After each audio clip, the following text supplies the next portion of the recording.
शुक्र क्लासेस में आपका स्वागत है। दोस्तों, मेरे YouTube चैनल पर यह मेरा पहला वीडियो है। मैं अपने चैनल पर आपको MPGS से संबंधित सारे एग्ज़ामों की तैयारी करवाऊंगा जिनमें GS आती है, और इसकी शुरुआत मैं इतिहास से करना चाह रहा हूं। और मेरे द्वारा छोटी छोटी वीडियो लाई जाएंगी पार्ट बाई पार्ट, जिससे आप एक प्रॉपर टॉपिक की पर्टिकुलर तैयारी कर सकें। आइए वीडियो स्टार्ट करते हैं। सबसे पहले इतिहास के बारे में जानेंगे कि इतिहास क्या है। इतिहास क्या है, सबसे पहले ये जानना ज़रूरी है।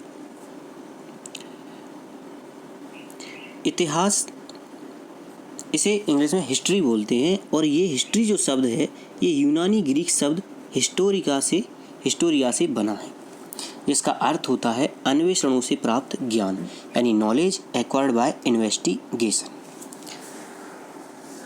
इतिहास अतीत का एक अध्ययन है।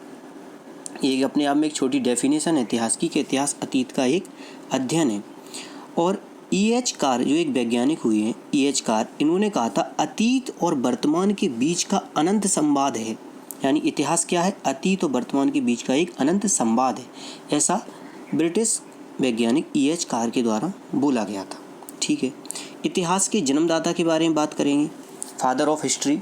इनके बारे में सभी जानते हैं लगभग, कि जो हमारे हेरोडोट्स जो थे, उन्हें इतिहास का जन्मदाता माना जाता है। अब हेरोडोट्स के बारे में थोड़ा जानेंगे कि यूनान के प्रथम इतिहासकार एवं भूगोलवेत्ता इन्हें कहा जाता है। ठीक है। इनका अगर संस्कृत नेम अगर अपन देखें तो इनका संस्कृत नाम हरिदत्त है। हरिदत्त, इनके संस्कृत का नाम हरिदत्त है। हिस्ट्री शब्द का सबसे पहले प्रयोग इन्हीं के द्वारा किया गया था। हिस्ट्री जो शब्द है सबसे पहले इन्हीं के द्वारा इसका प्रयोग किया गया, यानी वास्तविक इतिहास लेखन की नींव इन्हीं के द्वारा रखी गई। अब यदि नींव इनके द्वारा रखी गई है तो स्वाभाविक सी बात है इनने कोई पुस्तक जरूर लिखी होगी, जिसका नाम था हिस्टोरिका। इस पुस्तक के बारे में सभी लोग जानते हैं, इन्होंने थोड़ा बहुत भी GS कहीं पढ़ा है। और इस पुस्तक में एक युद्ध का वर्णन है जिसे कहते हैं पेलोपोनेशियन युद्ध।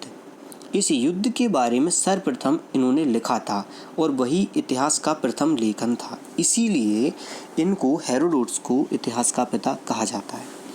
अब हम जानेंगे, हम भारतीय इतिहास के बारे में पढ़ रहे हैं तो ये जानना जरूरी है कि भारतीय पुरातत्व के जनक कौन थे। इस बारे में थोड़ी जानकारी होना जरूरी है।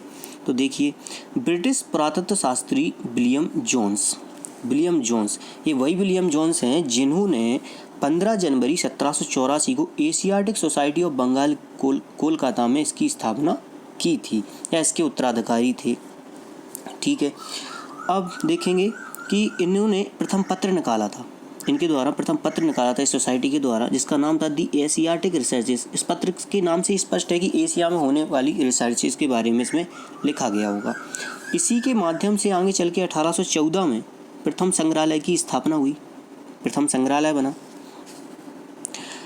ASI यानी आर्कियोलॉजिकल सर्वे ऑफ इंडिया, इसकी स्थापना कब की गई थी? 1861 में, वर्तमान स्वरूप में है अपनी आया। और इसको सर अलेक्जेंडर कनिंघम, जो कि फादर ऑफ इंडियन आर्कियोलॉजी कहलाते हैं, अलेक्जेंडर कनिंघम के द्वारा इसका पहला अध्यक्ष अलेक्जेंडर कनिंघम को बनाया गया था।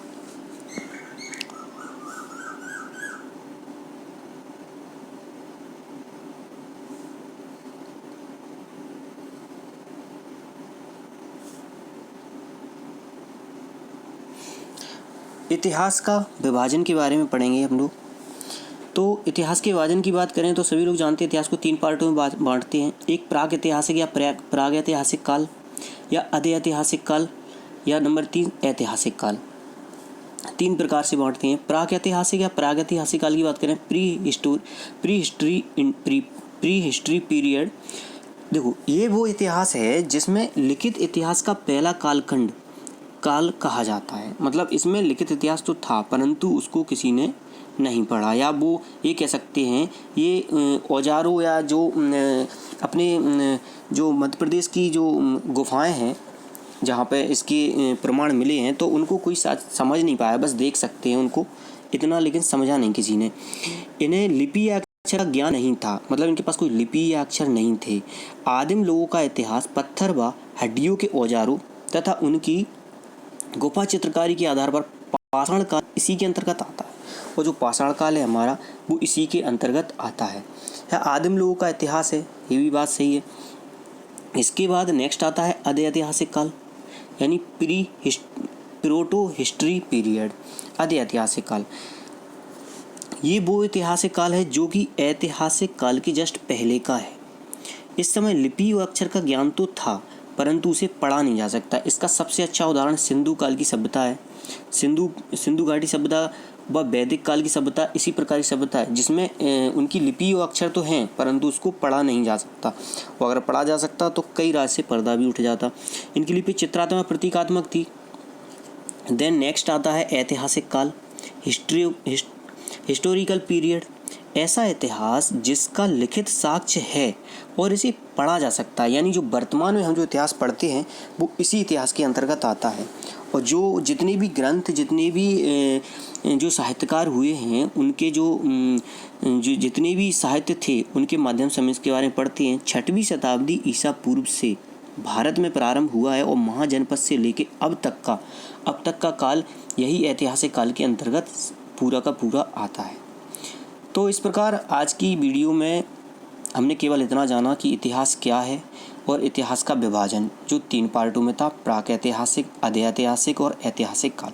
इसके आगे फिर हम बढ़ेंगे और धीरे धीरे चल के इतिहास को कंप्लीट करेंगे।